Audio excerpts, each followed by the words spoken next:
Kawan Paulo Pampano, Power Kriya, then Ishke Shabas, then Mohammed.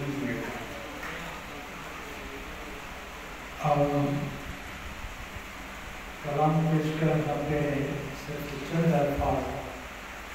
पहले बचपन के सारे दोस्त सलीम आरिफ के बारे में जोड़े असां पारे से है सलीम आरिफ जो वालिद साहब मोहतरम साईं मोहम्मद हुसैन काशिफ साहब चंबर स्कूल में मुंहिंजो उस्ताद रहियो आहे सलीम जो उस्ताद रहियो आहे छो जो असीं हम क्लास में हुआसीं ऐं वाइस वर्सा सही आहे हिन जो बि सही आहे मुंहिंजो वालिद साहिब मोहतरम श्री वसंतदास कुंजदानी साहब जेको आखां सूफियानो शाइर आहे साईं काशिफ वांगुरु साईं काशिफ जी शाइरी में पढ़ी आहे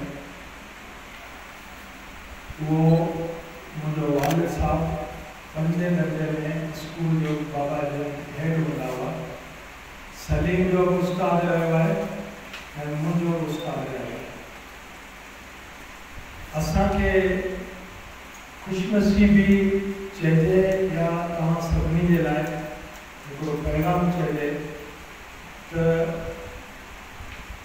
ईंदड़ नसुल जा खंभा ठाहिण मुस्तक़बिल कौम जो मुस्तक़बिल उनजो मयार ठाहिण जी तव्हां सॼा सिंध जा सॼा सिंध संवारण वारा गॾु थिया आहियो उन में उस्ताद जो तमामु वॾो रोल आहे असां सिंध मॉडल हाई स्कूल कंदो अलाहाबाद में जॾहिं पढ़ंदा हुआसीं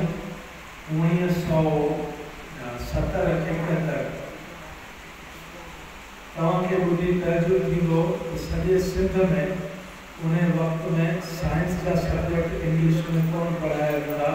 पर असां उहे इंग्लिश में पढ़िया जेको हेड हूंदो प्रोफेसर सैयद उमेद अली शाह साहिब जेको बुटंडो कॉलेज मां रिटायर थियो उहो एॾी महान शख़्सियत हो जीअं तव्हांखे ॿुधायो तव्हांजे लाइ पैगाम इहो आहे जो साईं जन क्लास में शाह जो रिसालो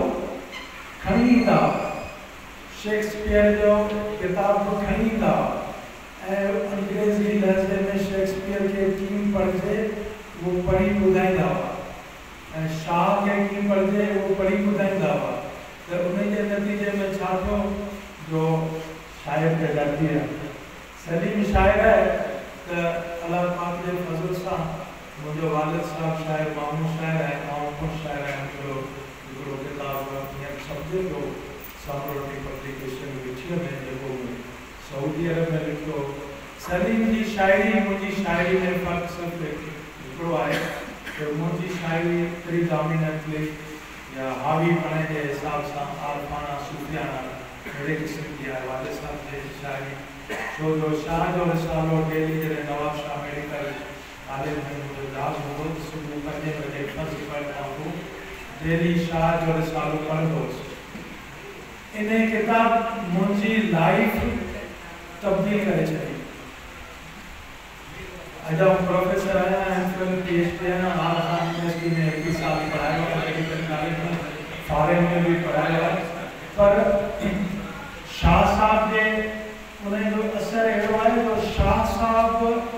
जी शाइरी में हिकिड़ी कुदरती कैफ़ियत आहे जेको बि पढ़ंदो उनजो मुर्शिद थी लॻंदो आहे उनखे बि शाइर करे छॾींदो आहे जेसिताईं नाले जी मिसरा न थी अचे तेसिताईं ख़बर कोन पवंदी त शाह पियो ॻाल्हाए या फिरानो पियो ॻाल्हाए त असां ख़ुशनसीब आहियूं सैयद उमेद अली शाह असांखे फोन कयो